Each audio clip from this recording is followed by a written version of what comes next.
یہ حقیقت ہے کہ انتظامی اقدامات نے روپے کو ڈالر کے مقابلے مضبوط کیا ہے اور ماہرین کے مطابق روپے کا استحکام برقرار رکھنے کے لیے پاکستان کو بیرونی فائنینسنگ بہرحال یقینی بنانی ہوگی، لیکن خدشات ہے کہ اس مالی سال پاکستان کو بیرونی فائنینسنگ کی مد میں تقریباً 4.5 ارب ڈالر کمی کا سامنا ہو سکتا ہے۔ مگر بہرحال اس پوری صورتحال میں بات کرتے ہیں، ہمارے ساتھ موجود ہیں جناب ظفر مسعود، صدر ہے بینک آف پنجاب کے۔ بہت بہت شکریہ ظفر مسعود صاحب۔ یہ بتائیے گا کہ کوائٹ ڈرامیٹک یہ جو پاکستانی روپے کی قدر میں بہتری ہوئی ہے ڈالر کے مقابلے میں، کیونکہ یہ کچھ 7-8% ہم بہتری دیکھ رہے ہیں اوپن مارکیٹ میں، اور ویسے بھی کچھ 6% کے قریب بہتری ہے، صرف یہ ایڈمنسٹریٹو میجرز سے ہوا ہے؟ جی کامران بھائی، فی الحال تو یہ ایڈمنسٹریٹو میجرز ہی ہیں۔ لا انفورسمنٹ ایجنسیز کے اور اسٹیٹ بینک آف پاکستان نے جو ایک روڈ میپ دیا ہے فار ایکسچینج کمپنیز، اور بینکوں سے کہا ہے کہ آپ اپنی ایکسچینج کمپنیز کو لے کے آئیں، یہ سارے میجرز اس ڈائریکشن میں جا رہے ہیں کہ کیش کے اوپر کریک ڈاؤن آئے گا، اور کیش کی ٹرانزیکشنز جو انلیگل ہو رہی تھیں وہ اب نہیں ہو پائیں گی، کیونکہ جو اوور آل سسٹم ہے ہمارا آج کا، اس کو ہم نے پیراڈائم شفٹ کی طرف لے کے جا رہی ہے state bank of Pakistan in terms of regulatory environment. تو تھوڑا سا اور ایکسپلین کیجئے، آپ کہہ رہے ہیں کیش اکانومی جو ہے وہ جڑ ہے اس پورے معاملے کی، تو کیش اکانومی کا مطلب جب آپ بات کر رہے ہیں تو آپ اس کرنسی سرکولیشن کی بات کر رہے ہیں جو کہ اس وقت پاکستان میں بھیانک 49-50% کے قریب 9 خرب روپے کرنسی سرکولیشن ہے؟ جی بالکل کامران بھائی، 100% اسی کی بات کروں۔ جو ایول ہے ہمارا وہ کرنسی ان سرکولیشن ہی ہے، اور کرنسی ان سرکولیشن اس وقت ہمارا جو ہے وہ 11% of the G D P ہو گیا ہے، جبکہ آن این ایوریج تقریباً یہ 5% کے آس پاس ہوتا ہے۔ This is a very alarming number and it is grown very fast over the period of last few years,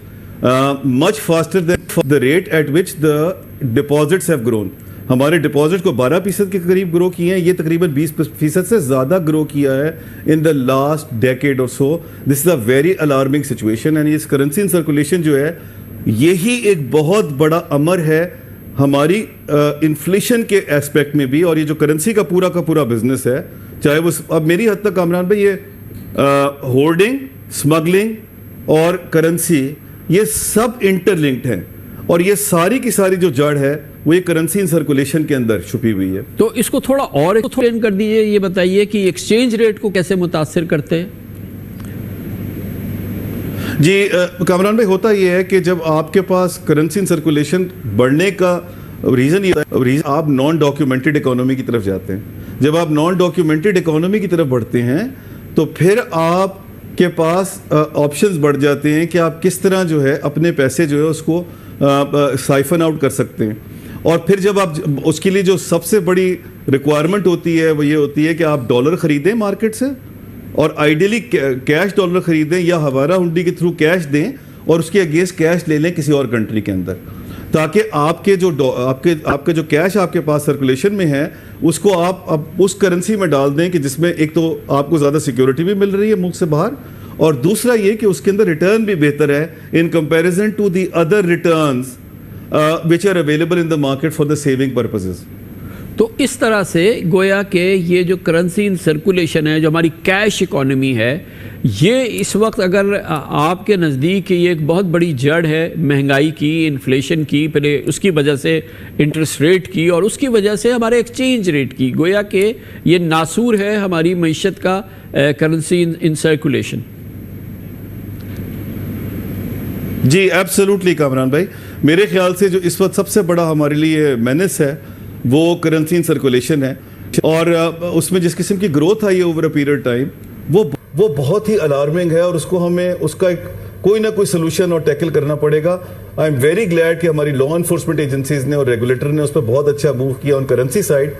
but on foreign exchange side مگر کامران بھائی ایک ہولسٹک اپروچ کی ضرورت ہے، پورے فسکل اکاؤنٹ کو دیکھنے کی ضرورت ہے کہ ہمارا ٹیکسیشن کا نظام جو ہے یا اس میں کوئی ریفارم کی ضرورت ہے۔ فار ایگزامپل آج جو میں آپ کو یہ بتا رہا ہوں کرنسی ان سرکولیشن جو ہے یہ اس کے اندر 3 سیکٹر ہیں جہاں سے اس کو یہ وائٹنر کے طور پہ ٹریٹ ہوا جاتا ہے۔ ایک تو ہمارے پاس ریئل اسٹیٹ ہے جہاں سے وہ ڈالر میں جاتا ہے، ڈالر سے باہر چلا جاتا ہے، ریمیٹنس آ جاتی ہے۔ دوسرا جو ہے وہ ریٹیل سیکٹر ہے، اور تیسرا جو ہے وہ ایگریکلچر سیکٹر ہے۔ یہ جو ہمیں نان ٹیکس سیکٹرز ہیں اس کی وجہ سے یہ ایک وائٹنر کا رول ادا کرتے ہیں کرنسی سرکولیشن کے لیے. دوسرا جو اس میں ایک بڑا امپورٹنٹ ایلیمنٹ ہے وہ یہ ہے کہ جو ہمارے فائلر اور نان فائلر کا کانسیپٹ ہے, we need to look at that as well because وہ already آپ کو انکریج کرتا ہے کہ آپ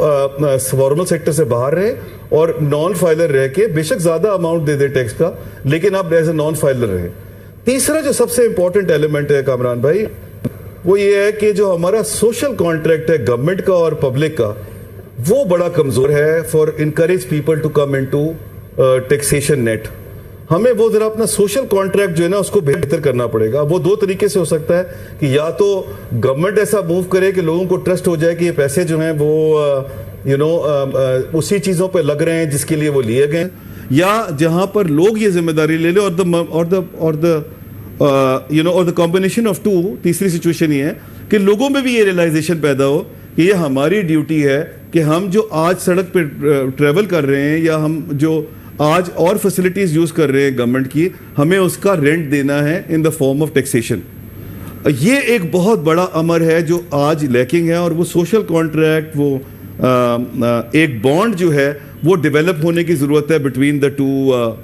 ٹو پارٹیز. اچھا, یہ جو معاملہ ہے ابھی ہم دیکھ رہے ہیں جو ایک ڈرامائی بہتری ہے روپے کی قدر میں 12% چلے اوپر مارکیٹ کی پہلے دیکھ لیتے ہیں. یہ فرمائیے گا کہ یہ انتظامی اقدامات کیے گئے ہیں, ایکسچینج کمپنیوں پہ ہاتھ ڈالا گیا ہے, حوالہ ہنڈی کو کرش کیا گیا ہے, اسمگلنگ کے خلاف گئے ہیں. اچھا یہ بتائیں کہ یہ جو ایکشن ہے, یہ جو راستہ ہے, اس میں ابھی مزید کتنی گنجائش ہے؟ کیونکہ ماہرین یہ کہتے ہیں کہ ایک حد تک آپ ایڈمنسٹریٹو میجرز کو اس سے کر سکتے ہیں. بیسکلی تو ہمیں انفلوز چاہیے, ہمارے ہاں ایف ڈی آئی آئے, ہم کچھ پرائیویٹائزیشن کریں, کچھ باہر کی سرمایہ کاری آئے, اس سے اصل میں صورتحال میں بہتری آئے گی. تو ابھی آپ کے خیال میں اس میں ابھی گنجائش ہے ایڈمنسٹریٹو میجرز میں کہ اس کو ایکسچینج ریٹ کو, کیونکہ مجھے یہ بتایا ہے کہ جو ہمارے حکام ہیں ان کا عزم یہ ہے کہ اس کو ہم 260 265 تک لے جائیں. کیا ممکن ہے انتظامی اقدامات سے خالی ایسا کرنا؟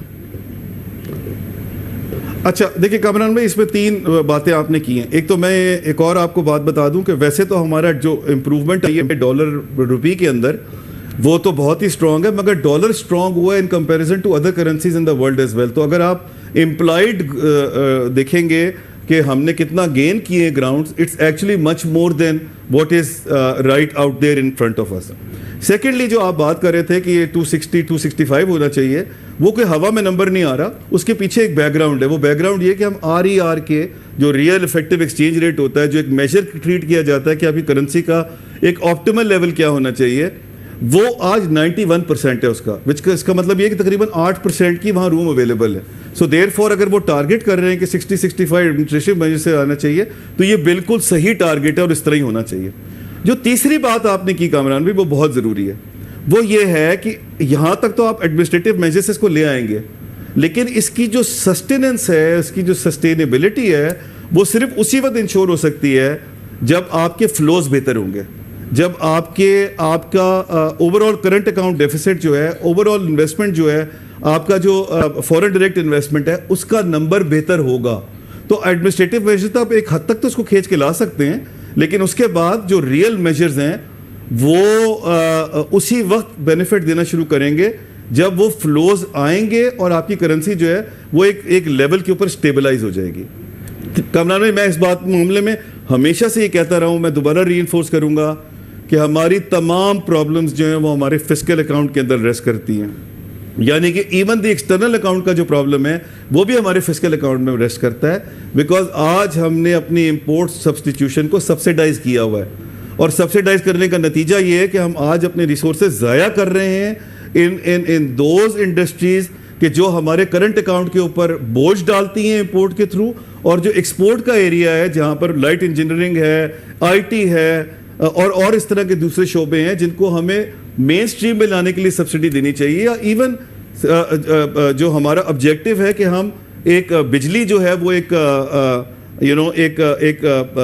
سب سے سستی بجلی پیدا کریں, اس کے لیے بھی جو ہمیں سبسڈی دینی پڑے گی ان دا فارم آف لیٹ سے subsidise financing of solar panels, وہ ہم وہاں ڈائیورٹ نہیں کر پا رہے ریسورسز, اور اسی لیے یہ سارا کا سارا جو بوجھ آ کے پڑتا ہے وہ آپ کے ایکسٹرنل اکاؤنٹ کے اوپر وہ بیکاز آپ کا فسکل اکاؤنٹ جو ہے اس کا مکس جو ہے وہ بہت آف ہے. تھینک یو سو مچ. بہت بہت شکریہ محترم ظفر مسعود ہمارے ساتھ ہے, صدر بینک آف پنجاب اور کرنسی امور معاشی امور کے ماہر, اور آپ نے دیکھا کہ ایک بہت اچھا ٹیک تھا.